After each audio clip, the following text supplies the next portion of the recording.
Hello, I'm host Eric, talking with famous people, and tonight, we are talking about something that I feel kind of not that smart about, sciencey stuff, specifically like electrons and protons and neutrons, and the kind of stuff they talk about in science class. So I always thought, like, I don't quite get the point of this stuff. Why do I need to know how many electrons those things have or whatever? But I also eventually then came to realize, oh, this is this is necessary to understand this stuff to continue moving forward in your metaphysics. So I do want to learn about it. Can you please explain to somebody? Somebody, please explain to me. I mean, not please explain to somebody. Somebody explain to me why or what's the thing that's changing in the frequency thing when you're talking about the identity of a given electron's charge, I guess, being having a frequency. What does that mean? And in general, with things like how do how what can we know about a field besides observing its effects on things? Is there any way to know about a field beyond that? Yeah, that's where we observe charges. We observe charges by the effect of it. So that's I don't know how to observe it outside of that. Like you Does can see that there's highs and lows within the energy field of a charge, like there's charges of positivity and then there's less higher charges, and those intermediate changes between those two can be the wave, but I don't know what is the thing that's being moved. would observing multiple instances of it and trying to see patterns, would that help at all? If you're saying that it has to be perceived or it has to be something that you observe. Well, Um, I mean, I think a good analogy is something like you imagine that somebody's left an umbrella outside, okay, and it's standing up like this, like it's open, and then it's got uh, a thing here, the arm part, right, and what happens is there's this big snowfall, so that when the snowfall is done, just the top bits of the umbrella can be seen, and then the owner of the umbrella comes and he's like, "Oh, my umbrella," and very carefully he pulls it out of the snow, and it ends up looking like the snow fell such that it was all around here, and then somehow it didn't fall right there. Like, what a weirdly occurring natural snowfall. The snow just happened to not fall in the shape of an umbrella right there. It I think that when we are talking about these fields, we're saying, look, there's a field there. See? The snow is all moved out of the way to make an umbrella shape. It's the umbrella field. But somehow it's not that. It's just that somebody has taken an umbrella out of the snow and it looks like that. I'm not sure why I think that or how to get more information about that, but that's my gut on it.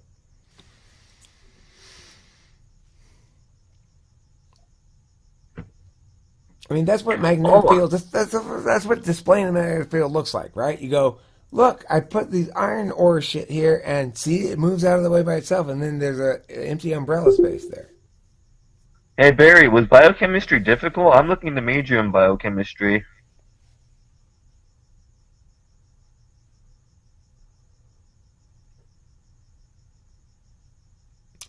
It was super easy. You should do it more. Just very easy. Okay, so anyway, what other thoughts do we have about electrons, protons, neutrons, and mathy kind of sciencey stuff like that?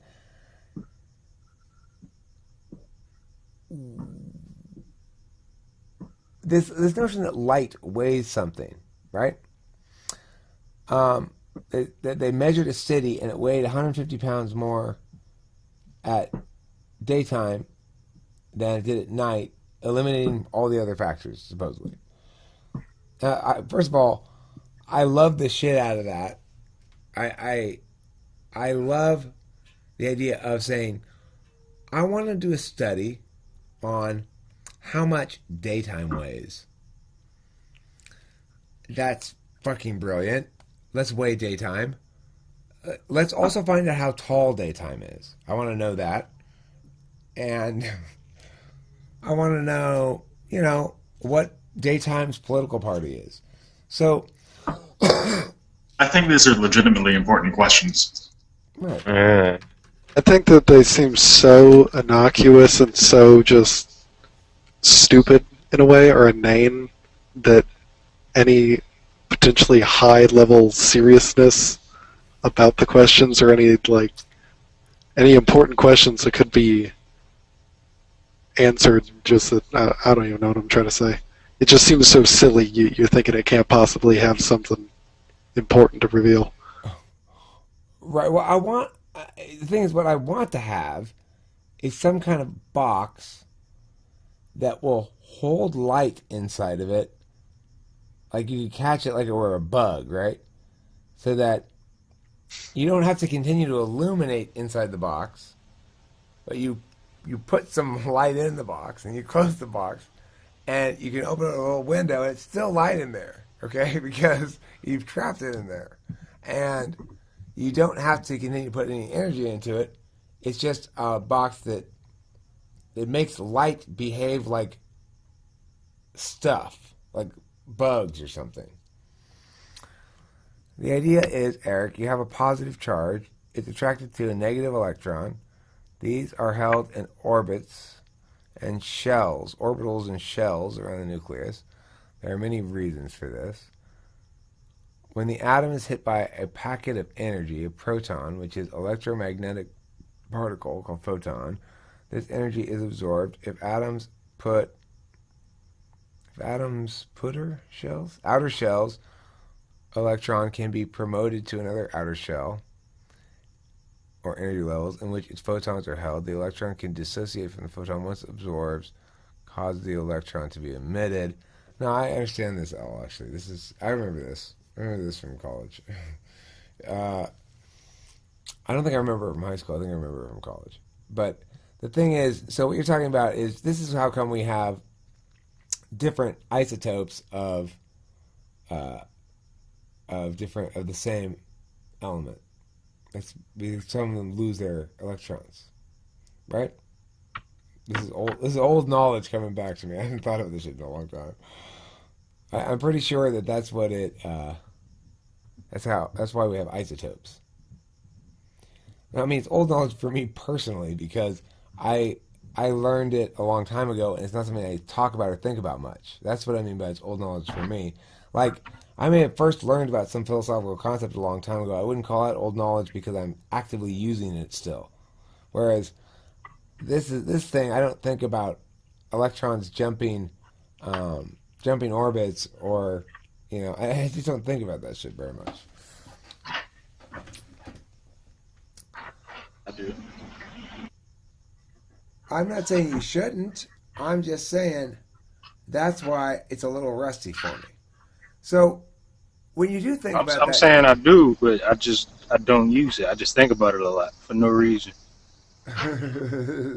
well, I mean, I'm sure you think about it a lot because it provides you TI juice, That's a good enough reason.